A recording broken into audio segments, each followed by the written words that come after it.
Hello friend, कैसे हैं आप सब लोग। आई होप आप सब लोग बढ़िया हो। मैं के आर सैनी का स्वागत करता हूं। दोस्तों, 8वें वेतन आयोग के रिगार्डिंग बात करने वाले हैं।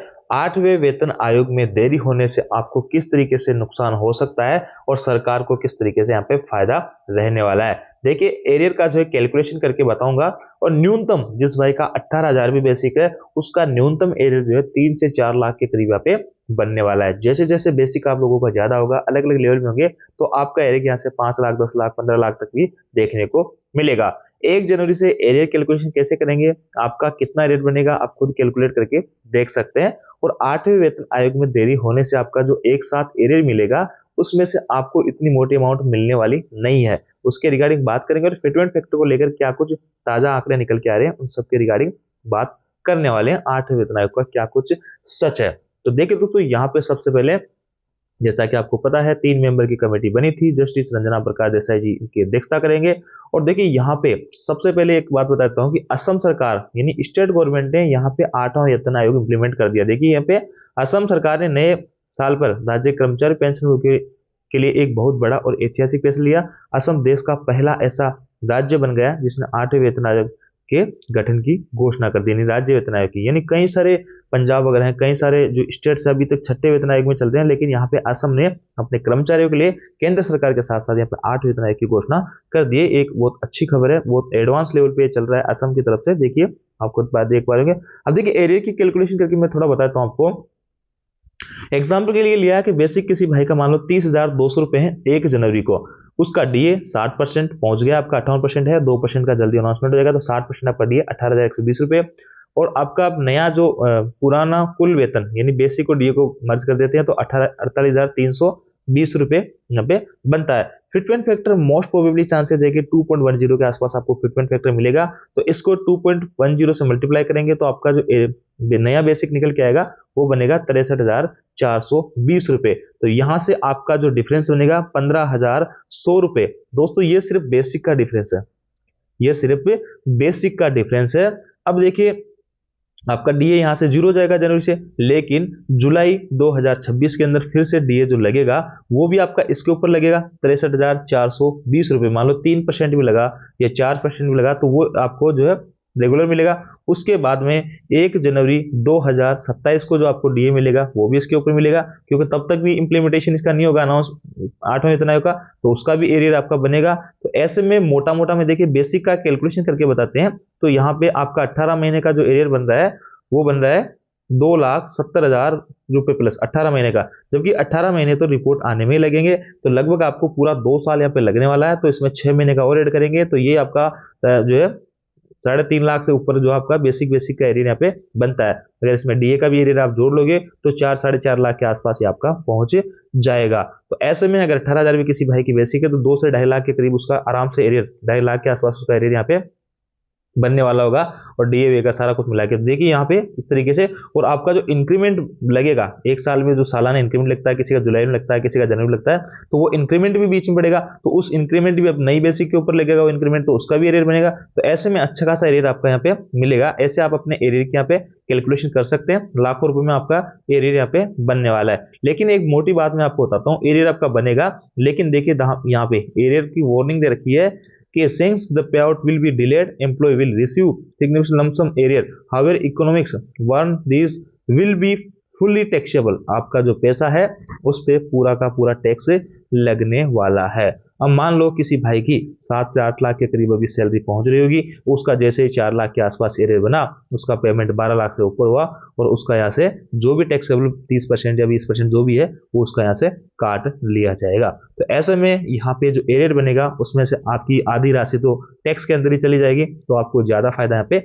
नहीं होने वाला है। और जितना यहाँ पे इस पे कमीशन को डिले किया जाएगा, उतना ही आप लोगों का एरियर बनेगा।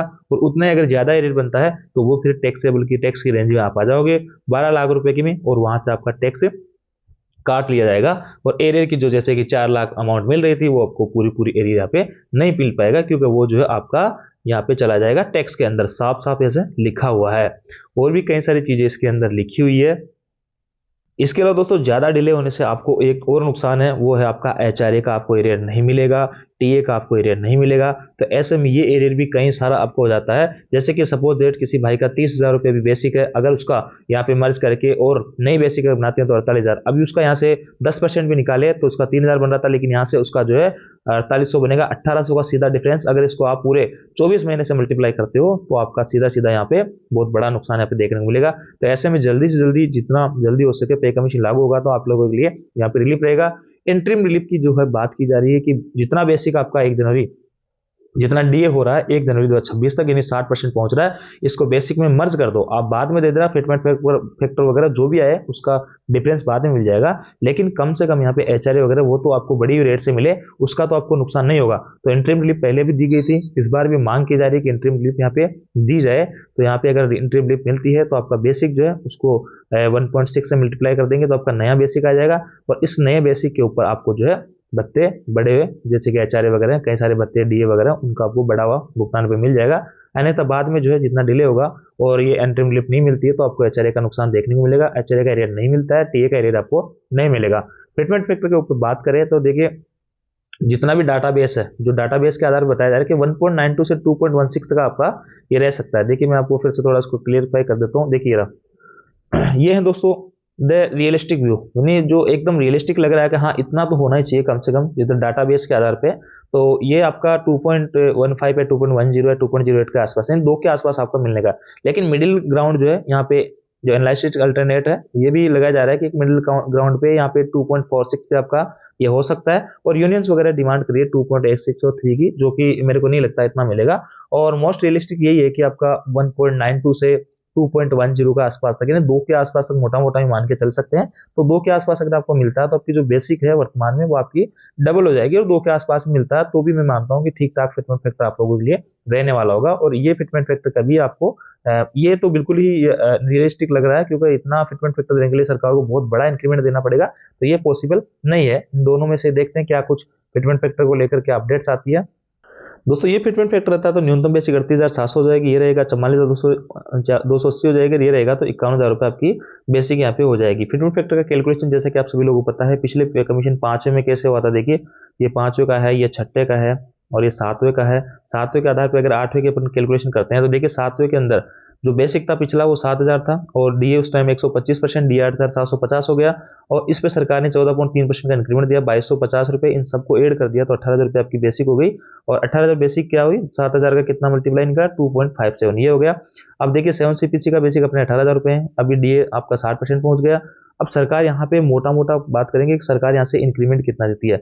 यहाँ से जितना इंक्रीमेंट देगी सरकार 20%, 15%, मोस्ट प्रोबेबली 20 से 25% के चांसेस है। तो 20-25% यहाँ पे जो इन दोनों को जोड़ने के बाद में जो आपका इंक्रीमेंट मिलेगा और इन तीनों को ऐड करेंगे तो वो आपकी नई बेसिक यहाँ पे न्यूनतम बेसिक हो जाएगी। और यहाँ से इसका इसमें डिवाइड करके जैसे 7,000 का इसमें 18,000 में डिवाइड किया तो 2.57 है, तो इसका यहाँ पे जो भी अमाउंट आएगी इसमें डिवाइड करेंगे तो आपका फिटमेंट फैक्टर निकल के आ जाएगा। इसके अलावा और भी कई सारी खबरें यहाँ पे निकल के आ रही है, जैसे कि मंजीत कुमार पटेल जी का कहना है कि सरकारी टाइमलाइन के आधार पे अपने ये सारे कुछ चीजें हो गई, लेकिन जमीनी हकीकत यह है कि अभी तक ऑफिस भी यहाँ पे वेतन आयोग को नहीं मिला है, और भी कई तरीके की चीजें यहाँ से सामने निकल के आ रही है। तो दोस्तों मोटा मोटा यूं कहूंगा कि जितना जल्दी हो सके पे कमीशन लागू होना चाहिए। और यहाँ पे जैसे कि पिछले जब इसके गठन का घोषणा की गई थी, मंजूरी दी गई थी, जब दिल्ली के इलेक्शन बताए थे, और उसके बाद में जब बिहार के चुनाव के बाद फिर हलचल हुई, अब यूपी का चुनाव 2027 में है, तो आपको उस यूपी के चुनाव के आसपास यहाँ पे फिटमेंट फैक्टर देखने को मिल सकता है। और उसके बाद में आपको जो है यहाँ पे इम्प्लीमेंटेशन वगैरह होते होते ये 2028 तक पकड़ लेगा, 2027 लास्ट या फिर 2028 के शुरू में आपका वेतन आयोग इम्प्लीमेंटेशन होगा। जब तक आपका एरियर बहुत अच्छा खासा हो जाएगा, एरियर बहुत अच्छा होगा तो 12 लाख से प्लस आपकी सैलरी हो जाएगी, एनुअल सैलरी, और वो आप टैक्स की रेंज में आ जाओगे, अच्छा खासा टैक्स आपका कट जाएगा। ये थी दोस्तों अपडेट। आयोजन करें आपको अच्छी लगी वीडियो, आपको वीडियो लाइक दोस्तों शेयर जरूर करें। Thank you.